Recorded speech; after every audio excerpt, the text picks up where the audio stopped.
we just wanted to do right by everybody involved and try to put on a good face. So I think once we started getting those compliments, I kind of feel like, hey, that's I've kind of I'm happy with what we have done at that point as a podcast.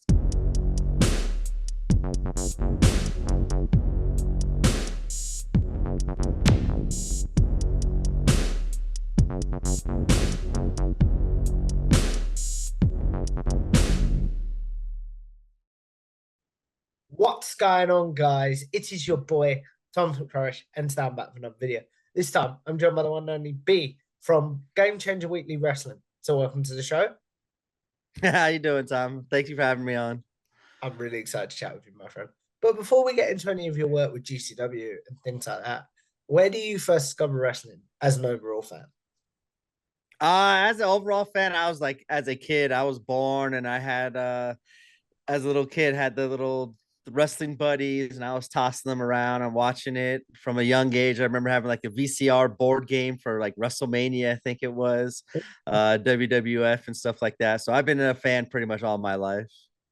What era are we talking about? It sounds like Ho- 80s, early 90s, but Hogan Savage era, 85, 86, 87, around that time.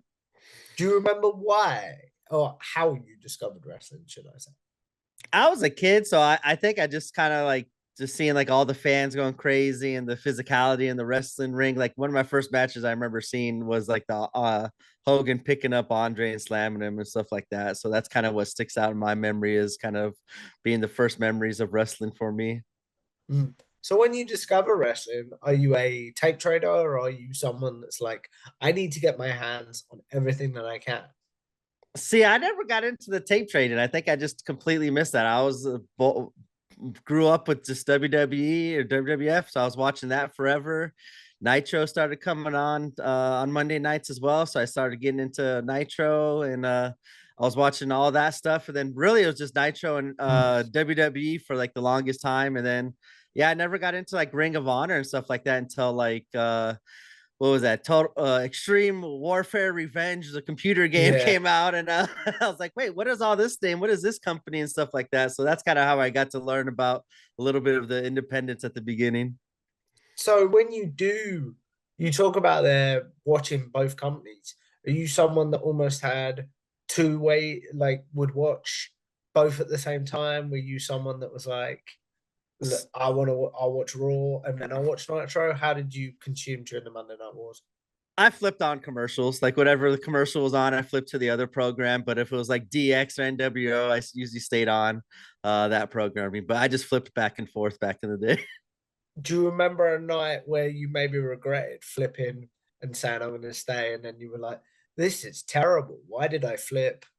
I feel like I missed a lot of like the NWO like special moments that they had in WCW, like just Rey Mysterio getting thrown up against the trailer outside. I caught that later on in the show when they kind of did a replay on it. So I was like, Mm. oh man, I really missed that part. But I don't know. I feel like I did catch a lot of like the DX stuff and all that in WWE. So maybe I stayed on that a little bit more than the WCW stuff. But I absolutely loved like the NWO from the moment they all popped up as Diesel and Razor Ramon were my favorites in WWE with Mm. Shawn Michaels. So them popping up kind of made me a lot more interested in Nitro than I was before. So I think around maybe that time I kind of stuck with NWO too a little bit whenever they popped up.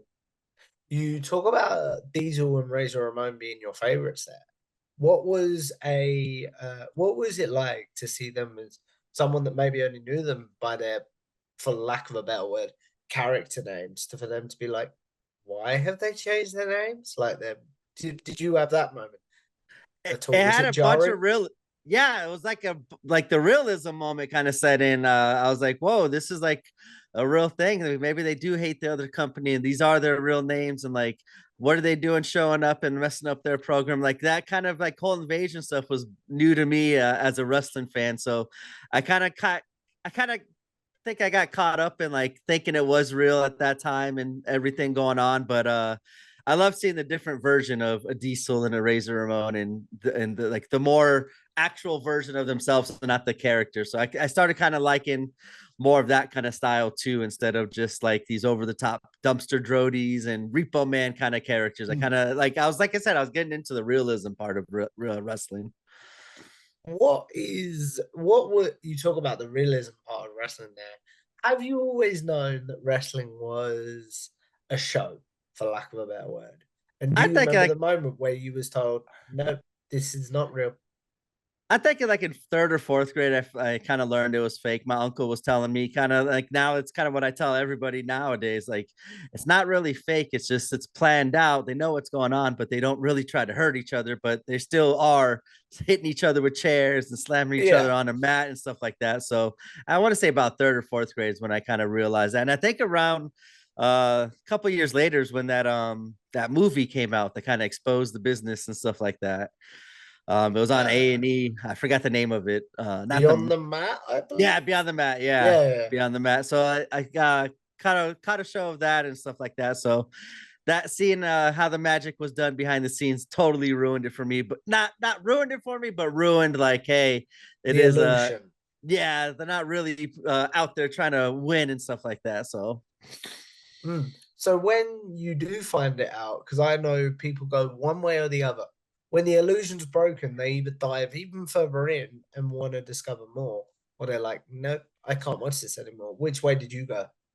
I just stuck with it. I didn't dive into like independent wrestling until like the pandemic era. So I Mm. was still like WWE and and Nitro and stuff like that. But when I found out it was fake, it's like, it still doesn't matter. Like, I still like it. The Rock and all of them are still funny. Shawn Michaels still doing incredible things in the ring. They're telling cool stories and stuff like that. So it's just like every other TV show that's fake. It never really deterred me much from my fandom of wrestling. One thing you also talk about there is not really getting into anything outside of WWE until not really getting into independence till pandemic. So, what were you watching pre-pandemic? Were you strictly a WWE guy? Unfortunately, yes, but around that time I actually was I got into the New Japan and stuff with Shinsuke Nakamura, the Young Mm. Bucks, and Kenny Omega. I started on Access TV. I was like, whoa, what is this on here? So I was watching, catching up on a lot of New Japan and seeing some new talent over there. I'm like, whoa, this is like pretty crazy. So then that's when I started finding out about the Young Bucks and how they have Behind the Elite and stuff, or being the Elite YouTube show. Started following them, and then they created AEW, and then I've been an AEW fan since day one as well. So once that kind of got into play, that started taking way more of my attention, more than WWE at that time. You talk about taking your attention away. As we record this in May of 2024, where is your current fandom as we record this, B? It's all over the place, to be honest. My number one obviously is GCW. I think they're doing stuff that no other company in the world is doing, and they kind of hit every single part of wrestling that I enjoy, every single show. So I do kind of always go out of my way to watch them. But I'm one of the sickos that Tony Khan loves. I watch every WWE program. I watch Monday, Tuesday, Friday. And then on Wednesday, I'm watching Dynamite, and I watch it all, man. I'm a sicko. I'm watching all the weekly shows and as Mm, much independence as I can on the weekends outside of GCW. mm.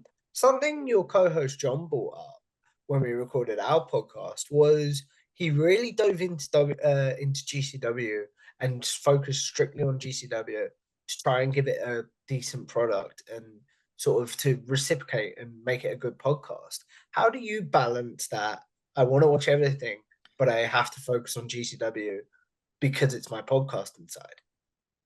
It is hard on some weekends, especially like this last weekend with AEW Double or Nothing being in Vegas. I was at Collision and Double or Nothing, and then we also had two GCW shows that weekend, those both Mm. nights. So I was up late watching them both, but then I realized, hey, I didn't really take too good notes, and I kind of missed some stuff since I watched it late. So actually, right before we recorded on Tuesday, I had two screens going on and rewatching the shows and catching up. So there are certain weekends it's a lot tougher than others, but other than like those weekends where there's a bunch of shows, and especially if I'm live going to them, doesn't really affect it too much. I kind of just watch my GCW shows to take good notes on it, and then I have the notes ready for the podcast on Tuesdays, and then Monday night I'll still watch Raw, or if I'm watching Raw, I might and I didn't catch up on all the GCW, I'll finish it up while I'm watching Raw and stuff like that. So I'm a sicko. I usually got two or three screens going on wrestling too. So it's always a balancing act, but I think it's more so of when I'm live at a show, other than just kind of sitting at home watching two screens at the same time.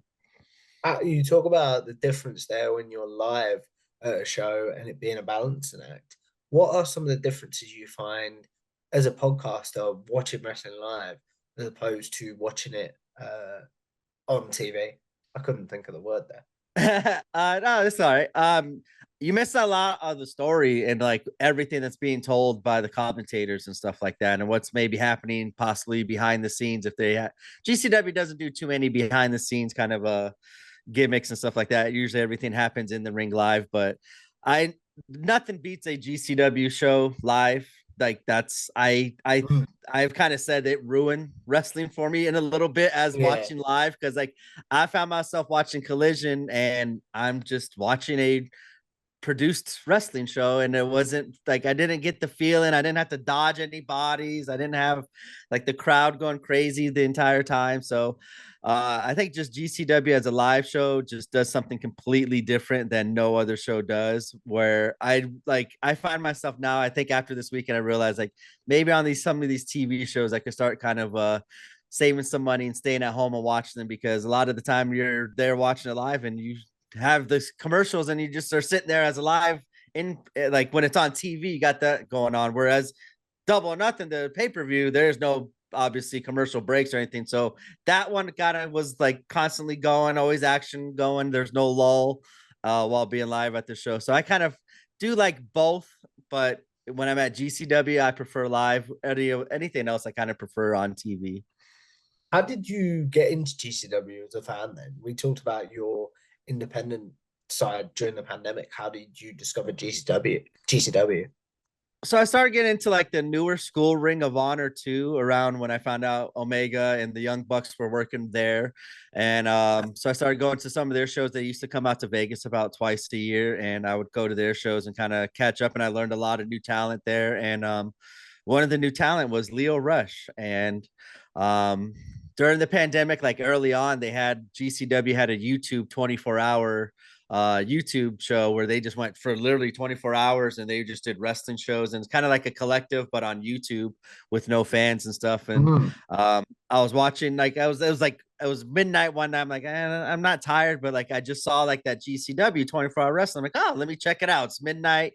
Let's check out what weird wrestling's going on. And then one of the first matches I saw was Leo Rush versus Blake Christian. And I'm like, oh, Leo Rush wrestles for GCW too. That's kind of cool. So I watched like the GCW show, and then in Vegas they had GCW Draft Day. This was like I think a year or two after yeah, it was a year after the pandemic, and after not going to anything outside of the house for like a year, this was like my first live show, and I saw GCW's coming, and Leo Rush was going to be there, so I bought like cheap $20 tickets and went down to the show, and man, just fell in love. Like I said, the GCW show live is not anything else. Like I called my wife and I was like, she was like, how was? I'm like, I don't think I went to a wrestling show. I just think I went to a show that had some wrestling involved with Yeah. it, because it was insane, and it was an experience. But I always credit my GCW fandom to Leo Rush, because being one of my favorites to watch, and him seeing his name on a GCW marquee made me tune into GCW. So he gets all the credit for that. Have you had any interactions with Leo Rush in the podcasting space since you started Game Oh, Changer Weekly?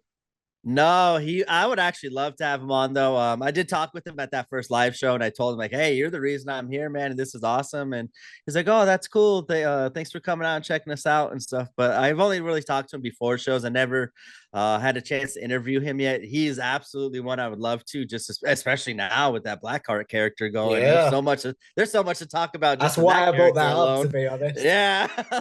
And then actually, like last night watching AEW and him showing up in the gauntlet was a pop moment for me. He's working back with AEW at least for the one night, so I was happy to see him last night. And disappointed it wasn't the Blackheart character, but maybe if he does work with AEW more, maybe he could start showing those fans what that character is all about, because that is a very interesting character right now he's working with. We'll probably know by the time this airs because I do backlog a lot of my content. I'm not gonna lie. So, how do you start Game Changer Weekly with John then?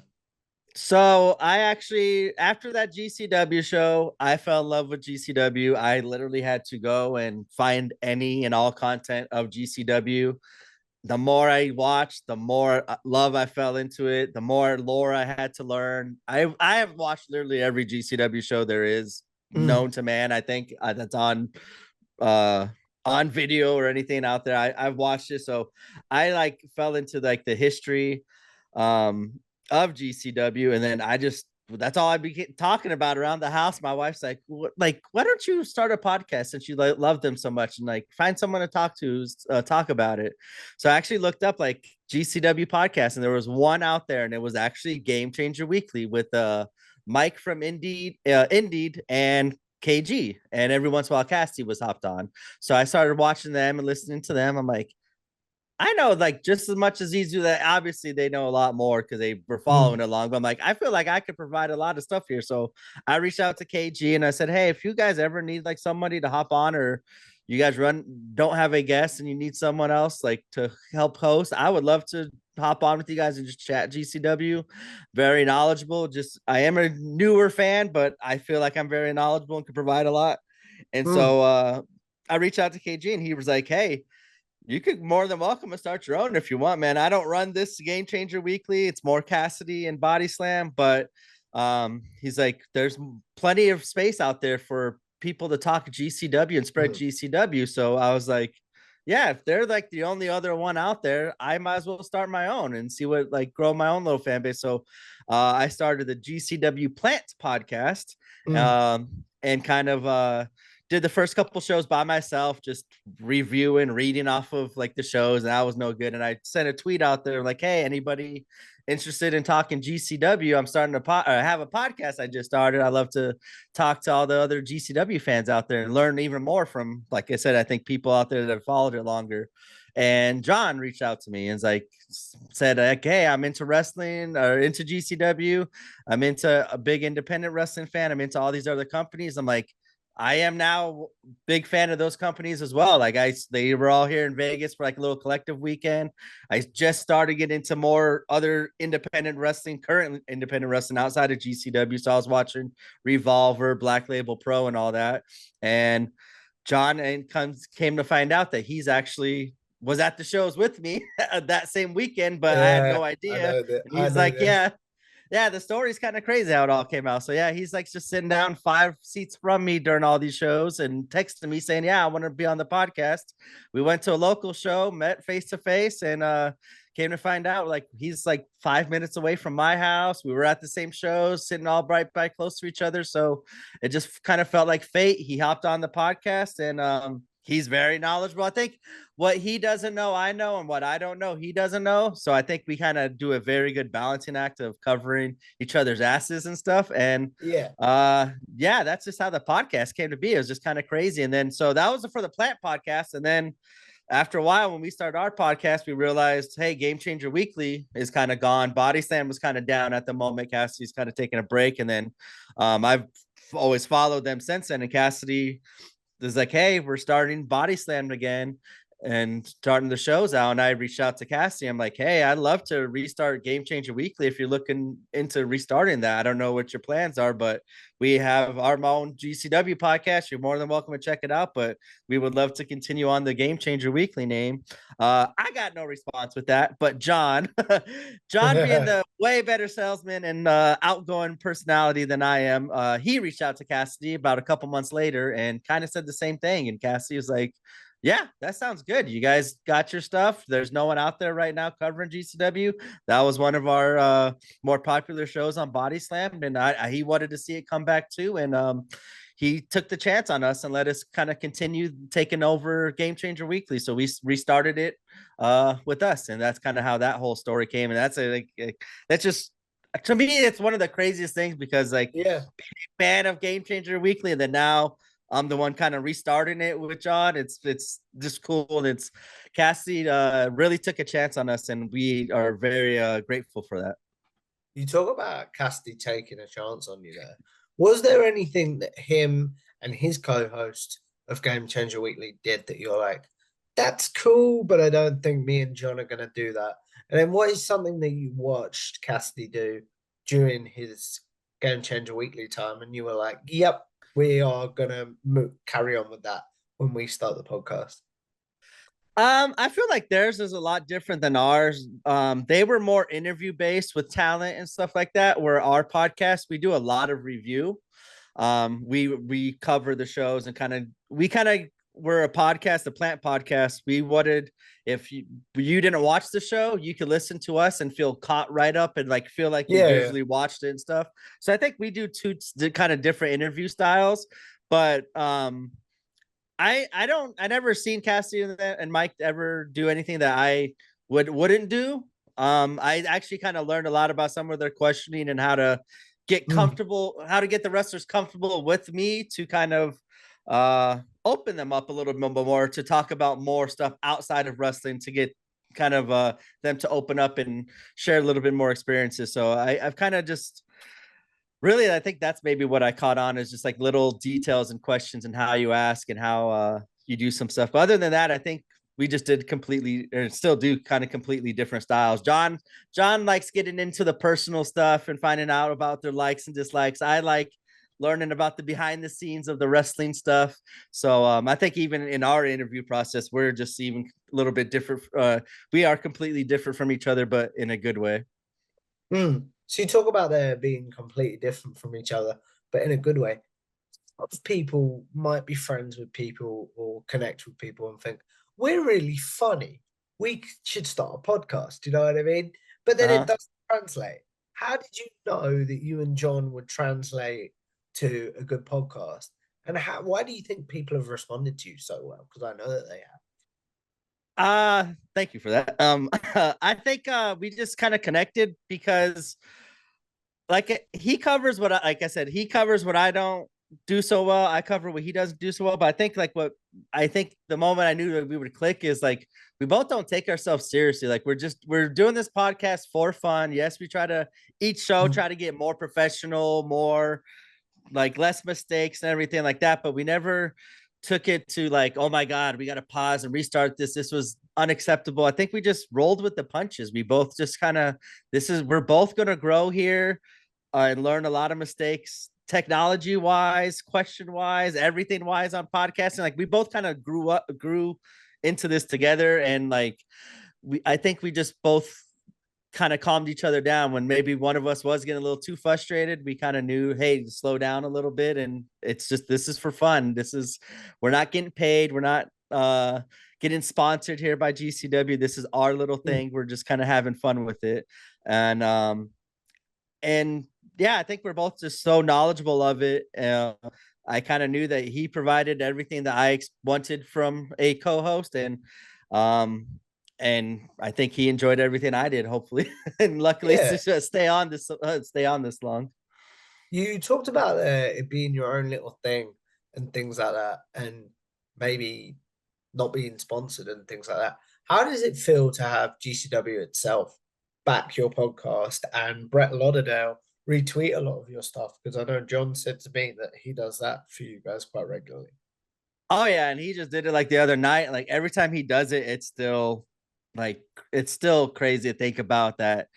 2 years ago now, I think it is about we started this podcast. Yeah, about 2 summers ago, I started this one. Mm, It's surreal, and I think a lot of it is our hard work and consistently putting out a product for all these times without any of their blessings or anything. And then as we kind of got bigger, we started making a little bit headway, and they mentioned us on their podcast a little bit, on the Patreon. And then once we got the platform from Body Slam to Cassidy, I think that's kind of what showed Brett like, oh, they are credible. We know that one of my old announcers used to run this show with Cassidy. So obviously, if Cassidy yeah, thought he was good enough, and now these guys are good enough, maybe we should show them kind of some love and support for everything that like me and John have supported with GCW. And it's still surreal to me where every time he retweets and like stuff, and same thing when GCW does any of our tweets or any of that stuff, it's insane. And like we talked to him at the shows beforehand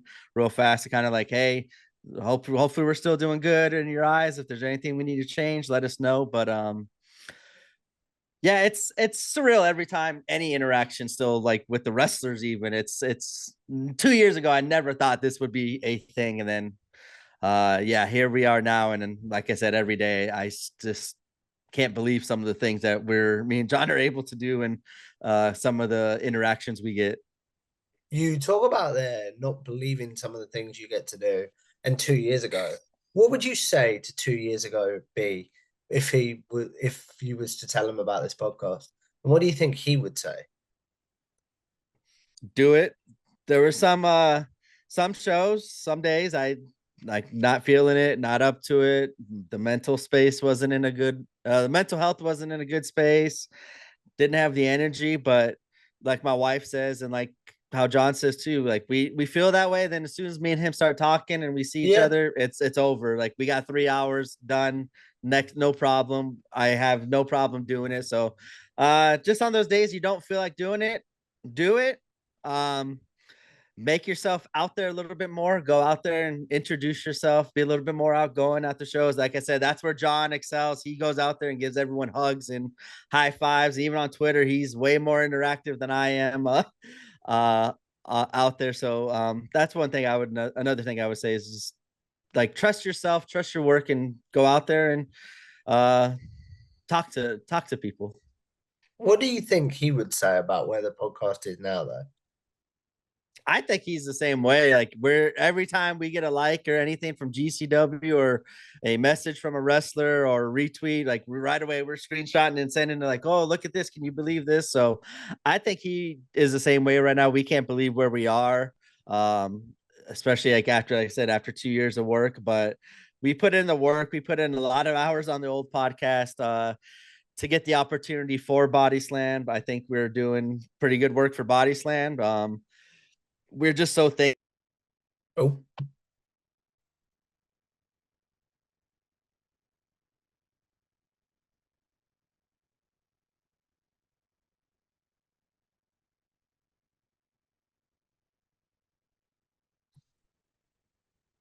so you were saying about how lucky you feel and things like that. So where do you think, what do you think 2 years ago B would think of the podcast? And then what would you say to him if you had the chance to?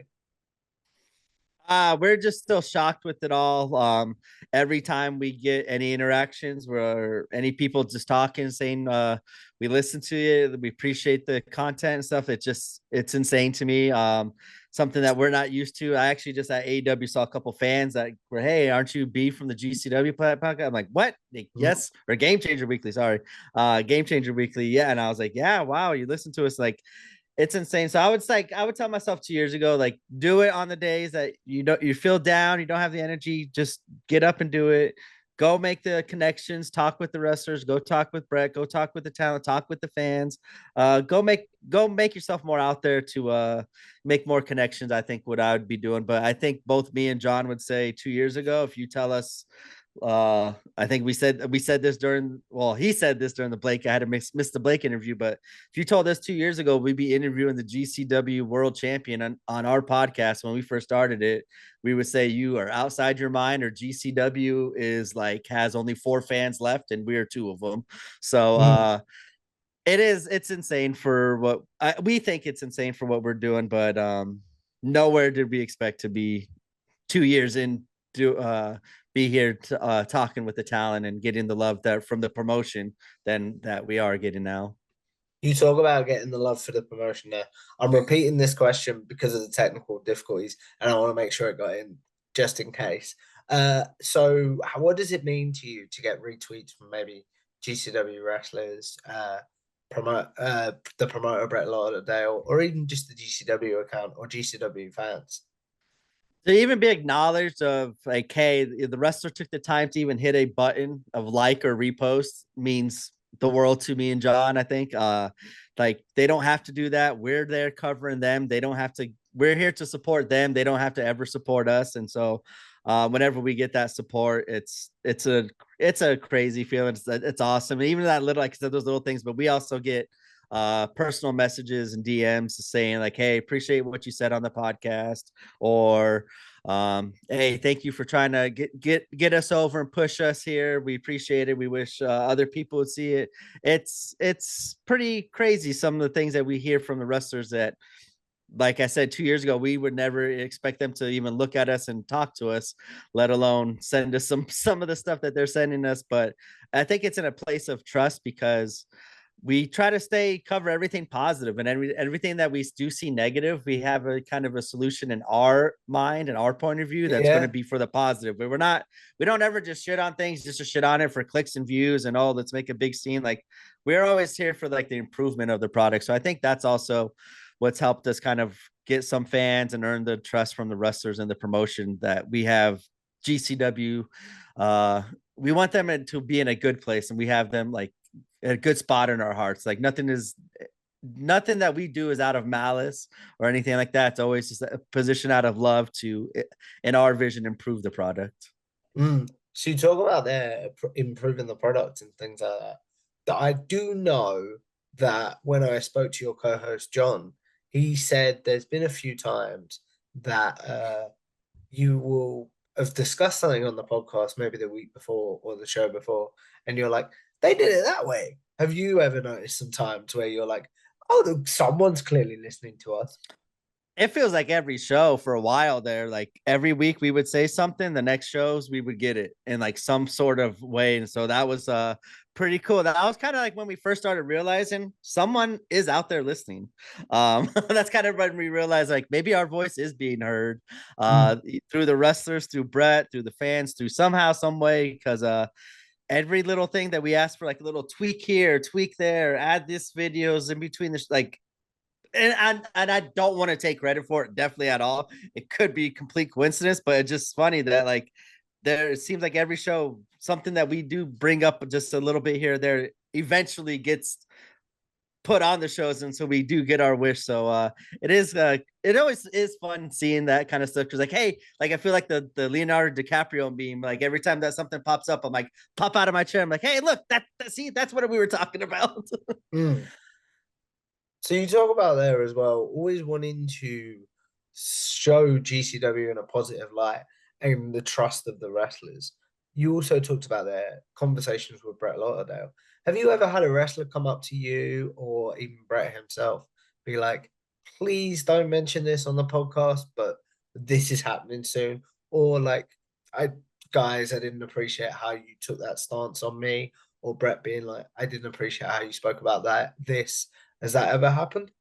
um Yes, I've had not like in a negative way. Like we've had where we've kind of talked about some things on the show, and then like a wrestler will tweet back at us privately saying like, "Hey, just so you know, that wasn't the case. This is why this happened." And like just so you guys aren't confused or don't get any ideas in your head thinking anything's going bad. Like, this is just the reason why this happened. We're like, oh, okay, thank you for like enlightening us. Or like we get a small little detail wrong, we'll get like a message back. It's always like in a positive, hey, just so you know, I said this, I didn't say this, like kind of on ring gear. Like Blake Christian reached out to John when John thought he had all hard on his pants. It actually said all heat on his pants. So Blake took a quick picture and sent it to John to make him realize, hey, just so you know, it does say all heat and not all heart. Just like how Mm. I think John was asking for it. It'd be cool if it did say all heat. So yeah, I just had like little comments of not really don't say anything, but like, hey, if I like, because I get like really passionate on booking. I get like on my booking little high horse High here, horse, but yeah. yeah, exactly. I get on my high horse there, and I'll start saying some stuff, and then I have been corrected, like, hey, the reason why like this happened is because I'm hurt, so that's why I haven't been on the shows. I'm like, oh, okay. At least it's not like they're mad at you and they're not booking you no more, like how I just complained about on the podcast. I got the real reason you're hurt. That's why you haven't been used. Thank you for the heads up. So it's always, even in that situations, have been positive. Nothing's been really like, hey, you got it completely wrong. Don't say that. Don't say these things. You're making everyone mad. We haven't had any of that. Like, it is shockingly, and I'm gonna knock on wood here. We have, like, as far as I know, we have not gotten like anything negative from the podcast, other than we both talk a lot. So other than that, I don't think we've had anything negative. So from talent, fans, wrestlers, Brett, it's been all positive here. So I think we kind of are trying to stay on that positive outlook here. Mm. So you talk about it being all positive there. How you say you haven't had that much negative comments? How would you deal with a negative comment if you didn't, if you did receive some? And how do you maybe deal with them if you do get them? It's wrestling. Like, it's art, it's subjective. Just because I like it, I don't expect everyone else to like it. Me and John kind of have quickly learned, like, even some wrestlers like we see, they're not our cup of tea. Maybe it's not our cup of tea now. Maybe the next, after 3 times we see them, they've improved or they did something that caught our eye and now we became a fan of them. Then boom, now we're a fan of them. Or sometimes it just, wrestlers or ideas, stories, some things aren't going to click for every single buddy, and that is perfectly okay. Like, I am all fine with everyone having different opinions, different likes of wrestling, but just don't shit where I'm over here happy. Just let me be happy in my place, and I let other people be happy in their place that I don't find happiness in. So that's kind of how I would always, and I do kind of talk with other people that are wrestling fans. It's like, that's okay. You might not like Leo Rush like how I like Leo Rush, and you might like a wrestler that I don't like, but that's like, each wrestler's not supposed to be for everybody. They're like, they have their own little fans, and I just think people got to realize that, especially like for art, and it's the same way the music, movies, like people are going to have their different tastes. Just because one person doesn't like anything doesn't mean they hate it either. Like, I could not like something but not say anything mean about it. You could still be happy, and good for other people to find happiness and what I don't Mm. find happiness in. So I think that's how I would kind of approach those things, because I ultimately, at the end of the day, it's also wrestling. Like, I see all the tribalistic bullshit online. Sorry if I can allow the cuss or not, but I see all No, the that's cool. tribalistic stuff online with like the AEW and WWE and this and that. It's like, guys, like, AEW is supposed to be different. It's like, wrestling is out there for everybody. Like, it's not everybody's going to like every single little thing. And I just wish more people would just not take that personally when someone else doesn't like the same thing that you like. Mm. Something you also brought up earlier in this conversation that I kind of brushed over because the conversation went in a different direction, and I do apologize, was those days that you might not feel like doing the show and things like that. So, how do you motivate yourself to do the show on the days that you're like, I feel really burned out?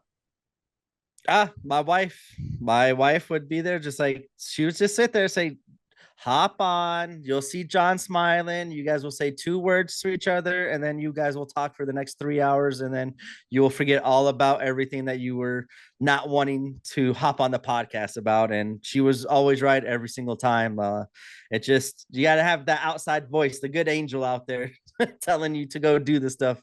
And she was always the one that would always tell me to do that. And um she obviously gets all the praise too for being the one to push me to start the podcast and everything. So, with all the lot of stuff with the podcast, I do kind of bounce a lot of stuff off her, because she obviously knows me more. Uh, than anyone else. So she kind of knows where I want and my vision, even though I might not be able to express what I want. I think she ultimately understands the vision of the podcast and knows what buttons to push me to get me motivated to hop on the down days. And also when I do get a little bit too high, when it kind of knock me down a little bit and keep me grounded. So um it's just mental, like it's mental health stuff. Just got to get the energy. I'm a teacher, so some of these days after dealing with kids for 8 hours, I definitely don't want to come home and talk more. I just need to Yeah. not talk all. I need to not talk the rest of the night because if I talk, I'm going to be in a little angry mood. But like I said, luckily my wife was the one to kind of keep me grounded and keep me motivated to push on with the podcast when there were episodes I didn't want to. Do you ever think you're, as we look at wrapping this up soon, I'll phrase that question differently. Uh, what would you do, B, if you was like, I want to step away from the podcast but John wanted to continue? What do you think that conversation would be like? And vice versa. Oh, I've had those. I've had a couple burnouts where I'm like, why are we still like, why do I want to keep doing this? It's just, it was causing a little bit more extra stress and with being a little bit more taking extra time and stuff like that. We did have that conversation. I was just like I even there was one point I would take kind of like the back seat. I'll just hop on when I feel like there is something I need to say, and then I'll hop right off. So it doesn't have to be a big old commitment, and I have to commit a lot of time to it. I absolutely trust John to take over if anything ever does go wrong. He absolutely has my full blessings to take over because, like I said, he has the same vision that I do as well for the podcast. He's more than capable. He carried the Blake interview. That was the first podcast that he did without me. On our on a podcast that we both do. So that was like we've always actually ever since we did the podcast, it's always been us two. We've never done. I did one show without him. That was his first show he did without me. Was the Blake Christian interview, and he was a little nervous going into that, but I think he killed it. I watched it afterwards, and he did a great job. So I absolutely know he'll be able to. If there is a now any time that he can't make the show, I feel confident to carry it. If there's a reason I can't make a show, I now know that he has the confidence and I have the confidence in him to do it. But if anything were to ever happen, I would happily watch still John take over Game Changer Weekly and keep doing his thing. That's really, really cool. As we look at wrapping this up, B, I have two questions for you before we do my wrap up questions because I do want to be respectful of your time. If you did step away, would you view the podcast as a success for one? And then what would you want your legacy as a creator to be? Oh wow. Yeah, I already consider us a success. Like I said, I think us getting the retweets, the love from GCW, from Brett, from the Mm. talent, that was kind of once we started getting those messages, that kind of affirmed that that's everything that we've always kind of wanted is to do right by the guys, by the wrestlers, by the girls. Um, we just wanted to do right by everybody involved and try to put on a good face. So I think once we started getting those compliments, I kind of feel like, hey, that's I've kind of I'm happy with what we have done at that point as a podcast. As a legacy, I never really thought about that because I feel like I'm not even really trying to create a legacy. Like I still just hop on every Tuesday, talk about the shows, and try to get new people to come on. So I guess I want my legacy is to bring more fans to GCW. I guess is what I want my legacy to be, and hopefully we talked about that and kind of as us represented them the way they want to be represented in a positive light, I guess is what I want my ultimate legacy to be. That's really, really cool. As we wrap this up, B, we are going to do a segment that is a staple on this channel called Generic Wrestling Questions. Those of you that have seen my interviews before, when I was to ask B his favorite match, his favorite overall pay per view card, his favorite wrestler's entrance team, his favorite tag team, and favorite wrestler. Basically, the questions I assume B might be asked on social media. So now he'll have a place to be like, guys, I have answered this. Please go watch this. So, what's your favorite match of all time? Oh, I would have to recency bias. I might to say this last Anarchy in the Arena. That was something else. They always are really good in crazy spectacles of at AEW Double or Nothings. But honestly, I actually want to say my favorite match I've been to, and I would be live was Jordan Oliver versus Atticus Kogar, barbed Mhm. wire death match, blood on the hills in Oh, LA. I think because Jordan being my favorite GCW wrestler, and um, they kind of had a good blood story, blood feud going on. But I was front row. That was my first time ever being front row with barbed wire as as the ropes and flaming glass tables and stuff. That experience was something incredible as a fan, and I just think that's one of the most memorable moments as a fan, being alive and being able to experience that. That's my favorite match, probably. that's really, really cool. What about your favorite overall pay-per-view card, such as Double or Nothing? Oof. My favorite overall card might be man, I want to say it actually might have to be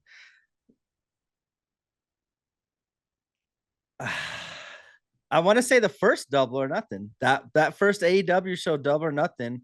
Um I just was on a high all night long. It was weird being a part of history, being a part of AEW's first show, seeing a lot of historical things, and seeing a company grow. I think that might be my favorite card overall, just because I got to see a lot of new names, a lot of new faces that kind of now I stuck with and became fans of, and um, there was a lot of good matches there. Like I just remember the whole night, my jaw being on the floor. Like there was not a single bad match on there. So I think one of my favorite cards of all time would have to be the first Double or Nothing.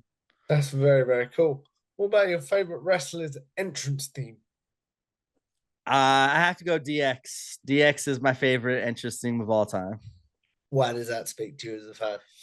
I love the music. I love the especially at that time they kind of did the cool like Titantron slash live video, Titantron slash live, like it would cut in between like when it showed like X Pac doing something live on what's happening on TV, and then it cut to the Titantron. I really liked how that looked on TV, and DX being one of my favorite stables and groups of all time. I think that just hearing that music so much, every time I hear that music, I got a pop out of me. You brought up your favorite stables or groups of all time. Well, what about your favorite tag team? Favorite tag team of all time, Young Bucks. Why do they The speak to you as a fan?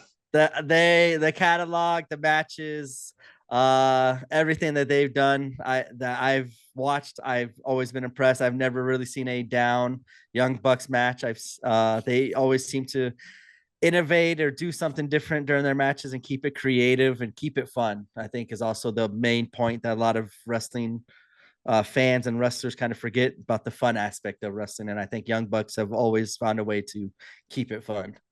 That's very, very cool. Well, and then finally, the biggest generic question in my opinion: who's your favorite overall wrestler? Ever of all time or right now? Do both. So right now, my favorite wrestler is Jordan Oliver, GCW. I think he's gonna be one of the next big things on TV that's going to be kind of talked about, like right now, like how Javion Evans is, old Jay Malachi. I think Jordan has a very good future in front of him. He's put in the work. He's improved so much, and he has a connection with fans too that a lot of people don't see outside of GCW.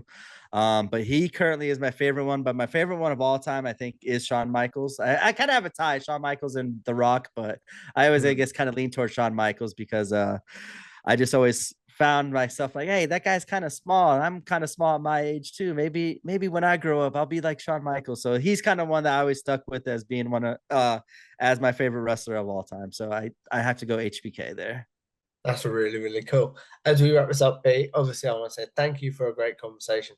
But the question I end this show on is I believe with YouTube, podcasting, and even just people with social media, we're all sort of going to live forever in a very, very weird way if you think about the world. So, what is one piece of content you're like, I'd like to be remembered for that? Then, what is one that you're like, yuck, please forget about?